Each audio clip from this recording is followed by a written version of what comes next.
This podcast is brought to you by eBiz Radio, the place to go if you want to know about the world of business. For daily podcast uploads, go to ebizradio.com or give us a follow at eBiz Radio Global on Twitter. My name is Nick Snow, and joining me for Biz Wires is, of course, Aarnout Brombacher. Arnout, thank you very much for joining us. We're chatting about the state of maths education in South Africa and within the African continent. Thank you very much for joining us. We do know that it is a bit of a dire situation at present. So let's just give us a little bit of a background as to your company and what it's done to kind of change the situation. Nick, the situation is, as you say, not good. Let me very briefly illustrate that. Every year, 1.3 million children start school, and 13 years later, about 30,000 children pass matric with mathematics at a level that makes them employable. Wow. And so we've got this enormous dropout rate. And this is a problem. This is a problem in my mind at three levels. One, it's about job creation. Job creation is about poverty alleviation, and poverty alleviation is about nation building. So if we can solve, or if we can address this crisis, I think we can address many of the things that we're struggling with, which is way beyond education.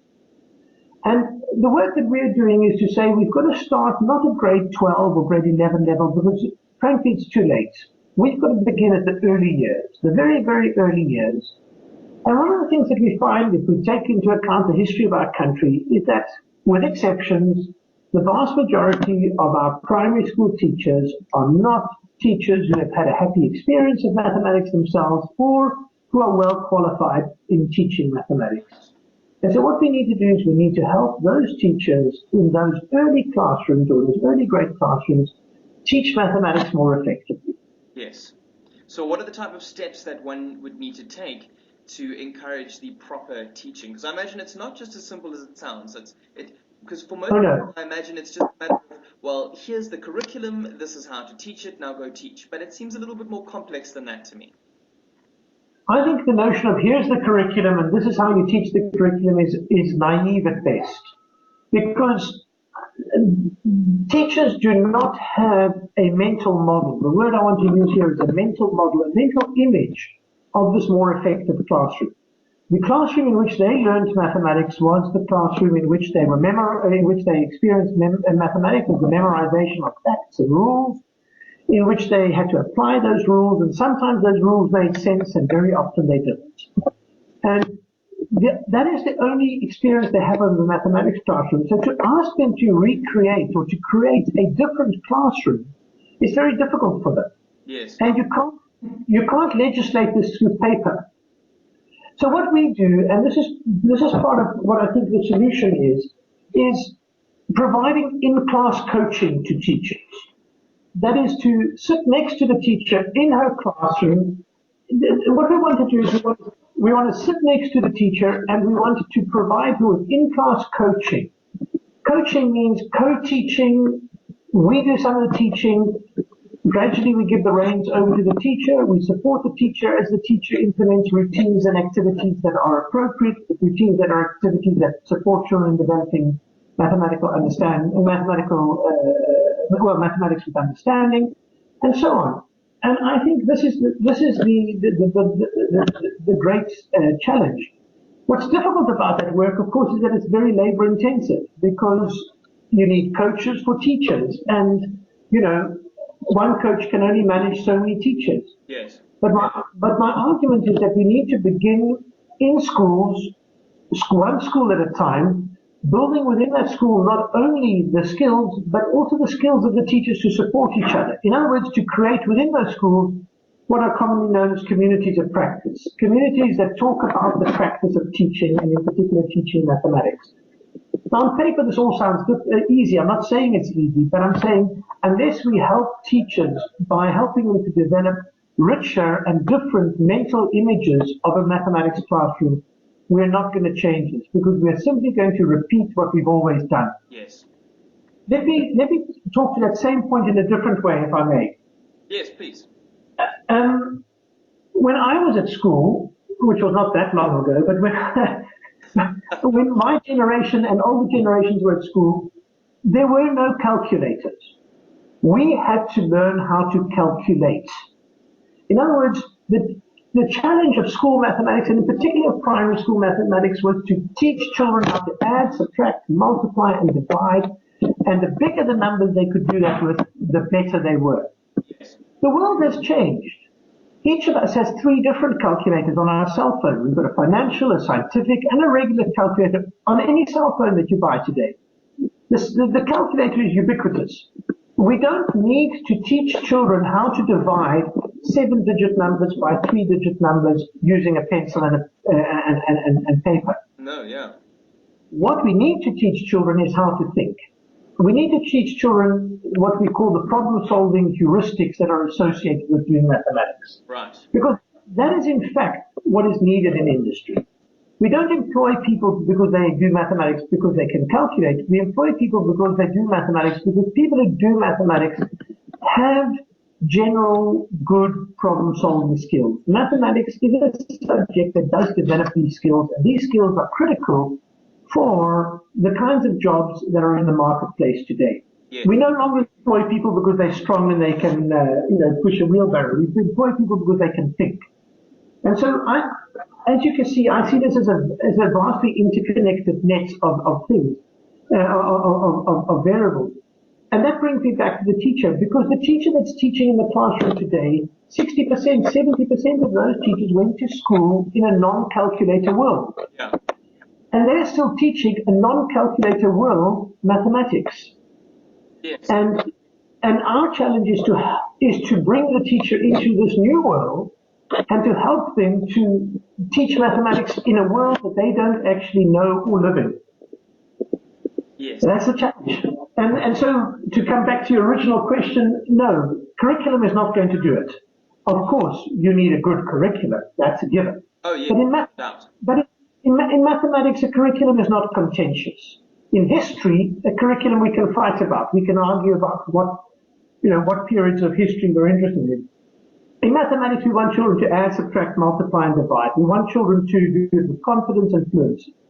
We want children to be able to do geometry, and by the time they leave school, we want them to do statistics, probability, and some calculus. Yes.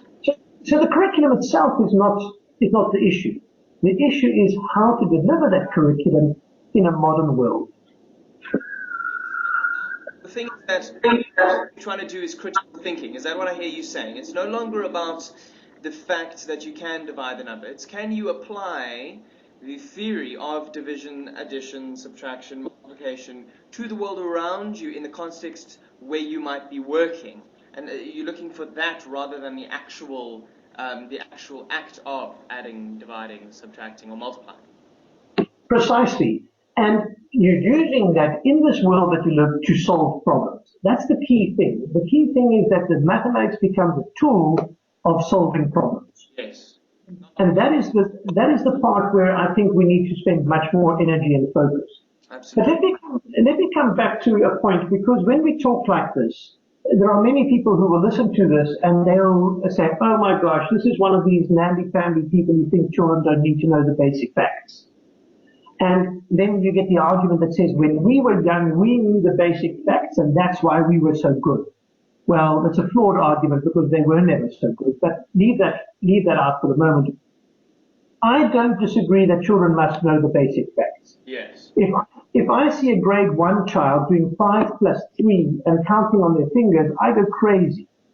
If I see a grade 9 child going 72 divided by 6 and drawing 72 little stripes and then grouping them in 6 and then counting the groups, I go crazy. These are things that children should be able to do fluently and with confidence, but it's how. And I'll give you an illustration of that, which comes back to exactly what we've been saying all along.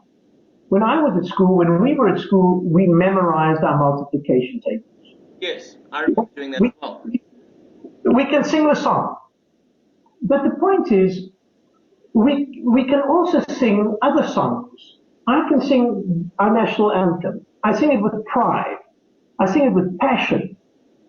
But I have to confess that until I get to 80 blow, I don't know the meaning of the words.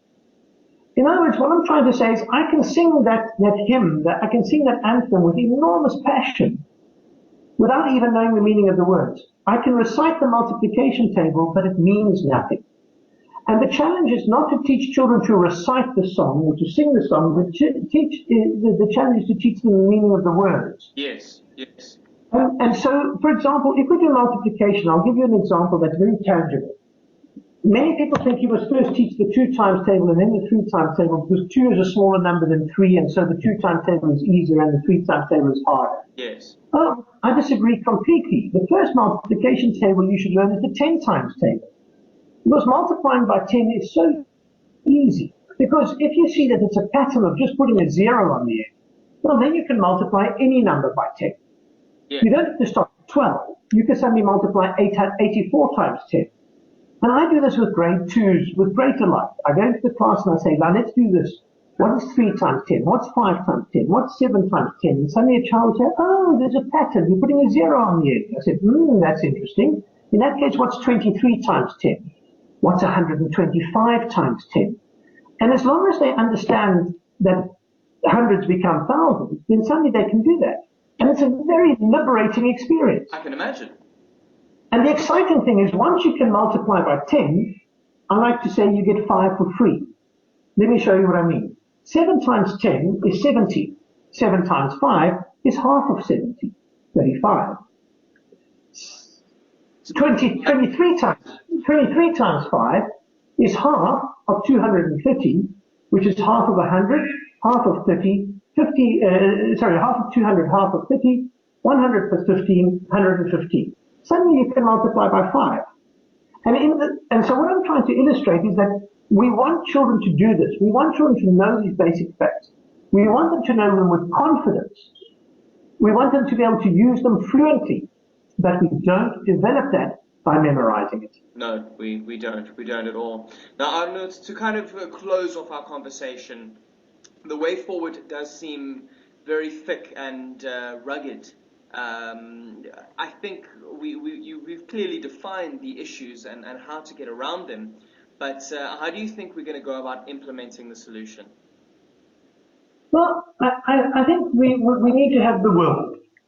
I think the danger is that we always want very quick fixes here. Yes. And I think that is the nature of political life. Politicians are elected for short terms. And so for a politician to invest all their energy in early grade education is unattractive because by the time you reap the benefits of that investment, it's 12 years later, and it's a long time since you were in government. And so my solution is to say we need government to become an enabler of a greater vision, but we need a 20-year plan. And we need the government to support that 20-year plan and not to recreate a new plan every 5 years. Yes, because clearly that does not work. No, that doesn't work and it won't work. We need a 10, 15-year, 20-year plan that says we begin at the early years and we watch that move through the system and see the benefits of it. The Scandinavian countries have done this and they've shown great improvement on their TIMS and other study results, and I think we can do the same.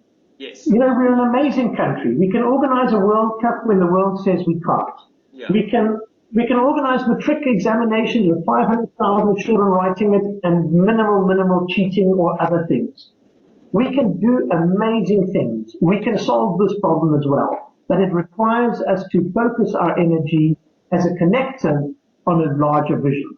Absolutely. I can only agree with you. And let's hope that that vision does come true in the near future. Arnout, that does bring us to the end of this edition of eBiz Classroom. Thank you very much for joining us. It was an absolute pleasure chatting to you on eBiz Radio. Thank you. It was fun.